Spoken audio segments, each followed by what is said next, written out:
If you asked me how an anime could make you care about a character in the limits of one episode, I couldn't tell you how. Yet Oshi No Ko has done it again in episode 6. Spoiler warning here before we continue, just watch it already, alright? And don't interact with anything social media related about it so you don't get spoiled. You have been warned. Look, I'll keep on praising this anime for such a banger of an opening episode 1. Its ability to make us chuckle with the most benign jokes, but also to make us sob so profusely as we see a mother tell her children how much she loves them. It's a visually stunning scene and it hits hard. 4 episodes on, as we invest ourselves in the narrative that Aqua seeks to tell, the memories of his past life still lingering in the back of his head, and also his newfound desire to now become an actor and also to take revenge on behalf of his mother. He has such a tragic character, but also has such a noble goal. Despite being perfectly capable of doing scary things, his quest to avenge his mother truly is virtuous. Then we also have Ruby, who now has this brand new life ahead of her to pursue what she wants to do, become the idol that she could never become in her old life. Her story is also oh so tragic. Then we also have Kana, who is the epitome of cuteness, actually. I submit to you, ladies and gentlemen, that you're hearing it here first. The Christian Anime Podcast endorses Kana Arima as Oshi No Ko's best girl. She offers that more mature perspective while also not being an adult. And that's how she plays off of Ruby so well. While Ruby is still young and naive, Kana has that capacity to offer that advice while still being the same age and not speaking from an adult's perspective like Miyako is speaking from. Then that brings us to episode 6 today. I was not expecting to almost cry today. I didn't actually cry today. I almost did. All because of Akane. I don't know how they've done it, but I'm now invested in this character. Everything from the sound design and the way that they've animated and presented such sensitive issues is beautiful. The blaring white noise, the moment she throws her phone away in her dimly lit room, the transition between where she looks so happy and at peace in an ocean of lights, but in reality she wears an expression of brokenness. That feeling of dread and self-hatred one must feel when you've got all the world's problems on your shoulders. Having heard so much negativity throughout your childhood and not being competent at your job,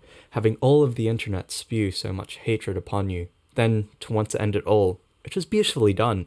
There's no other way to say it. It's my favorite Oshi No Ko episode apart from the first one. Look, I did not have a great first impressions of this episode considering how slow the first portion was. Then out of nowhere comes the last half of the episode, with Aqua coming to save her. This is the sort of stuff that we as Christians should be sensitive to. I'm already thinking Akane should have had some friends to support her, not only via a message group, but actual friends in the flesh to support her. That's certainly something that we should all emulate. Aqua provides a really good model on how we should just be aware of people around us, especially those who we're super close with. Also, as Christians, we should be aware and think about what we say about others, especially on the internet. Look, I'll put my hands up and confess that I have not been the best at this. I say a lot of things which are intended to be funny, but of course not everyone thinks that. That's why I do try not to say especially mean things about others online. Constructive criticism, yes, but not super mean things. Though pivoting now, as I said in my first video about this, dear manga readers,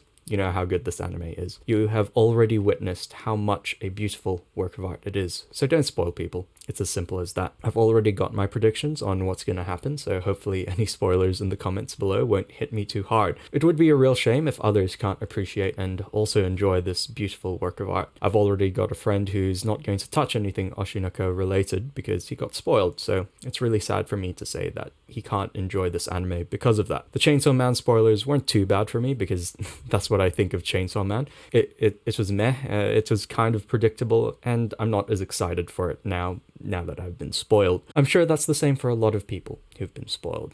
But anyway, I hope you have a lovely rest of your day. I hope to catch you on the stream as well tomorrow, so thanks for watching.